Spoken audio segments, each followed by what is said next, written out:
출근길 하나님 말씀과 동행하는 출동 큐티의 진기선 목사입니다. 오늘 여러분과 함께 나눌 말씀은 마태복음 8장 14절에서 22절입니다. 제가 낭독하겠습니다. 예수께서 베드로의 집에 들어가사 그의 장모가 열병으로 앓아누운 것을 보시고 그의 손을 만지시니 열병이 떠나가고 여인이 일어나서 예수께 수종들더라. 저물매 사람들이 귀신 들린 자를 많이 데리고 예수께 오거늘 예수께서 말씀으로 귀신들을 쫓아내시고 병든 자들을 다 고치시니 이는 선지자 이사야를 통하여 하신 말씀에 우리의 연약한 것을 친히 담당하시고 병을 짊어지셨다 함을 이루려 하심이더라. 예수께서 무리가 자기를 에워싸는 것을 보시고 건너편으로 가기를 명하시니라. 한 서기관이 나와 예수께 아뢰되 선생님이여 어디로 가시든지 저는 따르리이다. 예수께서 이르시되 여우도 굴이 있고 공중의 새도 거처가 있으되 인자는 머리 둘 것이 없다 하시더라.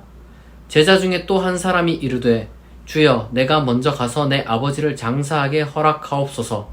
예수께서 이르시되 죽은 자들이 그들의 죽은 자들을 장사하게 하고 너는 나를 따르라 하시니라.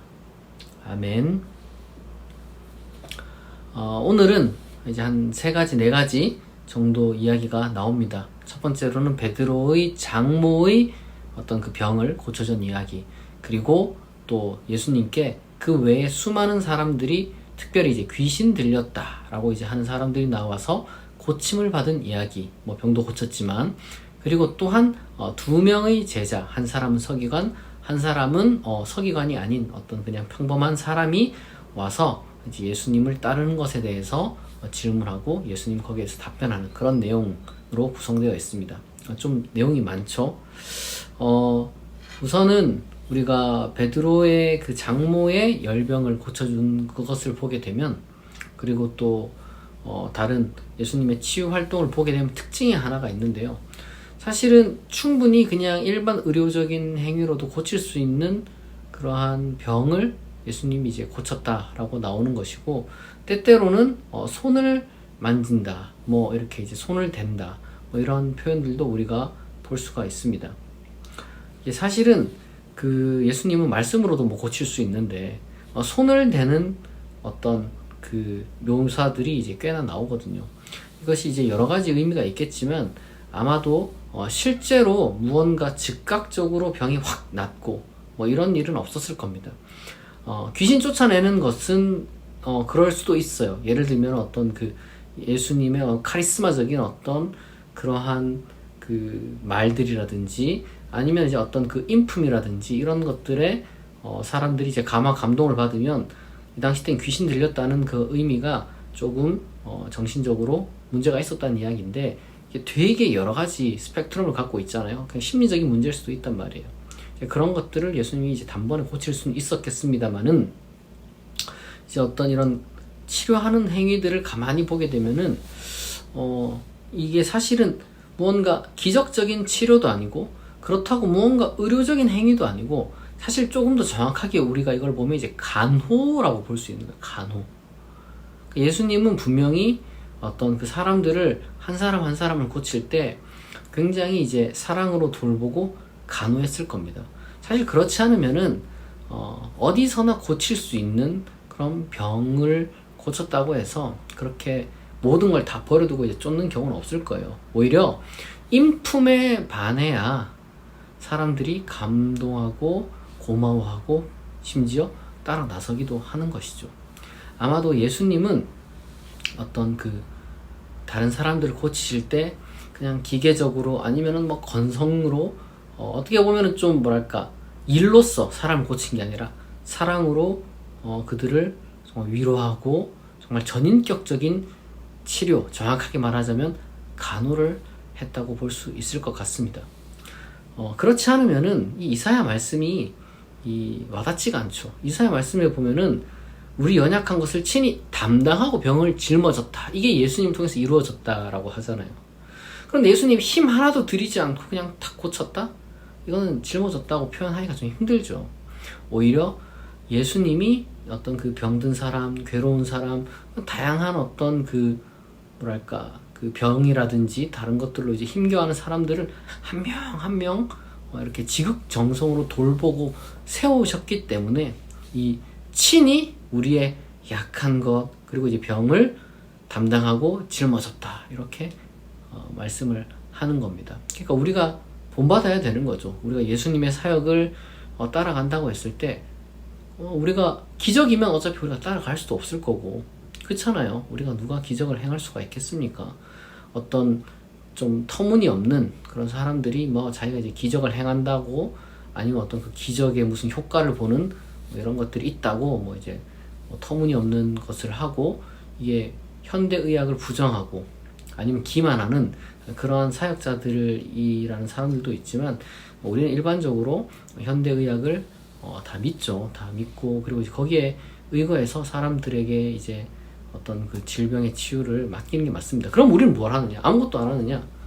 그게 아닌 거죠. 우리는 예수님을 따라서 오히려 우리의 기독교인의 치유 사역은 사랑으로 돌봄입니다. 돌봄. 여러분 사람이 이렇게 병을 낫고 회복하는 데 있어서요. 단순히 어떤 그 약물만으로 되는 게 아니에요. 그거는 이제 의료적인 행위의 차원이지만 전인적인 차원에서 인간이 회복하려면은 사랑이 필요하고 돌봄이 필요하고 곁에 있어주는 게 너무너무 중요합니다. 그리스도인의 공동체는 바로 그 사역을 해내야 되는 거예요. 그 예수님이 베드로의 장모를 고친 사건이라든지 아니면 수많은 무리들이 와서 병 걸린 사람, 뭐 귀신 들린 사람들 고쳤다는 것은 바로 이러한 전인적인 간호 치유를 의미하는 것이고 그것은 우리 교회가 이 병원과는 별개로 오히려 이 병원이 할 수 없는 일을 우리가 이제 해야 된다. 그런 것을 우리가 잘 기억해야 됩니다. 실제로 지금 이제 자기 가족들 중에서나 아니면 이제 좀 주변 사람들 중에 이러한 어떤 이러한 돌봄의 예수님의 사역을 이제 이미 하고 있는 분들이 많을 거예요. 여러분 그 예수님의 사역을 하는 거니까 여러분 힘내시고 하나님께서 지치지 않도록 또 힘 주실 겁니다. 여러분들이 기도 많이 하시면서 그 지금 하고 있는 일들을 잘 감당할 수 있길 바래요. 그리고 또한 어떤 서기관이 나와서 이제 자기가 따르겠다라고 했는데 예수님이 여우도 굴이 있고 공중의 새도 거처가 있는데 인자는 머리 둘 곳 없다 이렇게 말씀하셨어요. 여기서 말한 여우는 헤롯을 얘기하는 거고 공중의 새는 이제 로마를 이야기를 하는 겁니다. 이제 그 각각 상징이에요, 상징. 그러니까 이제 자기를 따라온다고 해서 어떤 그 세속적인 이익이 반드시 필연적으로 뒤따르냐? 그건 아니라는 거죠. 그런 것을 하나님이 책임져는 주시지만 무슨 완전한 어떤 그 세속적인 성공이 보장되어 있느냐? 그렇지는 않습니다. 여러분 이 뭐랄까 예수님을 따라가는 그 삶이라는 것이 정말 뭐랄까 사실 정직하고 올바른 삶이기 때문에 분명히 이 세상 가운데서 이제 그게 인정받고 그런 사람은 성공하게 되어 있습니다.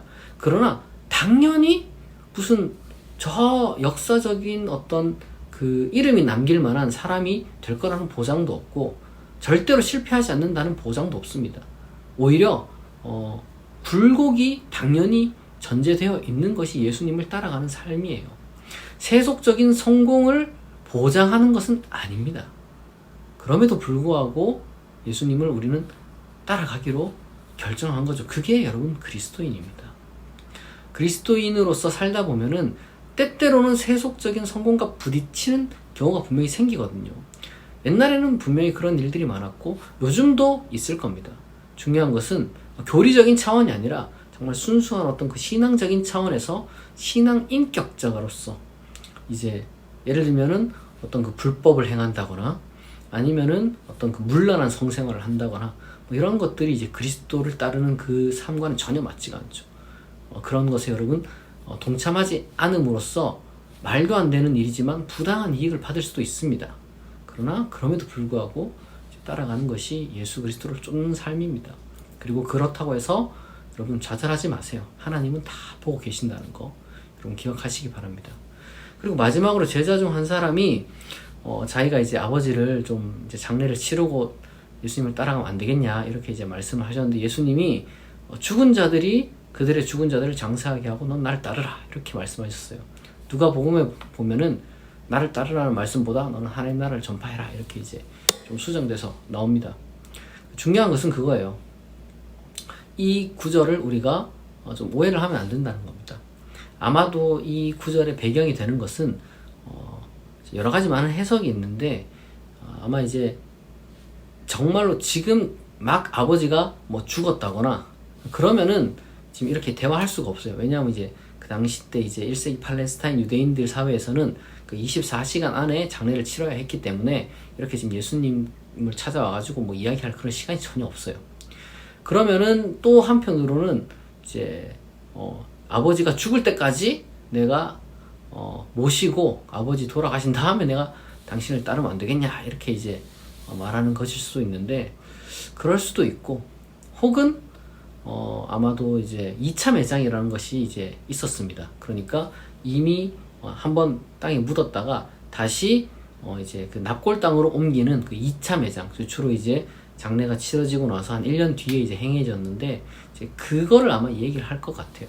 그러니까 아마 아버지가 살아 계시는 동안 내가 뭐 모시다가 장례를 치른 다음에 따르겠다. 이건 너무 좀 확대 해석이고 여기 보니까 지금 보니까 아마 2차 장례를 해야 되는데 통상적으로 근데 2차 장례라는 것이 짧게는 한 달 정도, 길게는 한 1년 정도 걸리거든요. 그러니까 그때까지 좀 이 지역에 머물 수 없겠냐. 왜냐하면 예수님은 방랑 설교자였으니까. 그럼 이제 내가 당신을 어딜 가든 따르겠다. 왜냐하면 이때는 뭐 인터넷이 있는 것도 아니고 그러니까 떠나가시면은 뭐 언제 어디서 어떻게 만날지 모른단 말이에요. 그러니까 이제 조금만 기다려 달라. 한 달에서 1년만 여기 머물러 달라. 이렇게 이제 말씀을 하신 거죠. 물어본 거죠. 거기에 대해서 예수님이 죽은 자들로 죽은 자들을 장사하게 해라. 이제 이렇게 말씀하셨는데 아마 이거는 그 당시 때 유행하던 속담이었을 겁니다. 그러니까 지금 직접적으로 이게 연결되는 게 아니에요. 무슨 말이에요? 죽은 자들로 죽은 자들을 장사하게 하라는 거. 말도 안 되는 얘기 하지 말란 얘기죠. 속담이에요, 속담 이거는. 그렇기 때문에 지금 당장 네가 나를 따라오지 않으면은 더 기회는 없다. 왜냐하면 예수님은 지금 이제 방랑설교를 하면서 빨리빨리 다른 곳들을 또 돌아다니시는 분이니까 그렇게 이제 이야기를 했던 것 같습니다. 중요한 것은 우선순위. 우리가 사실 2차 장례도 중요하죠. 그 당시 때 관습으로. 그게 다 뭐 계획이 있었을 텐데. 그러나 때때로는 우리가 예수님을 따른다는 그러한 삶을 사는 가운데, 그리스도인으로서 사는 가운데 무언가 중요한 거지만 중요하지 않다는 게 아니에요. 하찮다는 게 아니에요. 중요함에도 불구하고 좀 포기해야 되는 것들이 있을 수가 있습니다. 그게 뭔지는 저도 잘 모르죠. 사람마다 다 다르니까. 우리 모든 사람들은 전부 다 모든 걸 다 할 수 없습니다. 때때로 무언가 포기하는 것도 필요해요.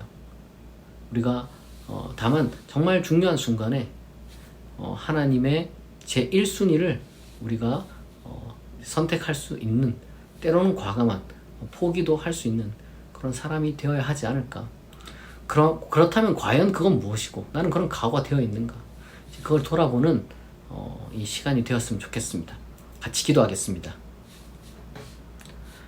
하나님 아버지, 감사합니다. 오늘 예수님을 통해서 우리가 예수님의 치료 행위를 보았고, 그리고 예수님을 따른다는 것의 의미에 대해서 생각해 보았습니다. 예수님을 따라서 사람 한 사람을 돌보고 사랑할 수 있는, 그리고 그들을 정말 한 사람의 사람으로 다시 회복할 수 있는 그러한 사역을 우리가 감당할 수 있게 도와주시고, 그리고 또한 비록 세속적인 성공이 보장되지 않을지라도, 그리고 때로는 너무도 중요한 것을 포기한다 할지라도 우리가 무엇이 가장 중요한 것인지 우선순위를 늘 염두에 두고 그리스도인으로서 살아갈 수 있도록 은혜를 베풀어 주옵소서. 감사드리며 예수 그리스도의 이름으로 기도합니다. 아멘. 오늘 주일입니다. 오늘 주일인데 여러분 평안한 주일 되시고요.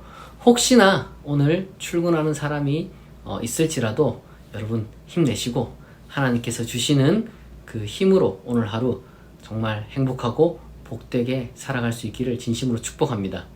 오늘 출동 큐티는 여기서 마치겠습니다. 내일 6시에 다시 만나겠습니다.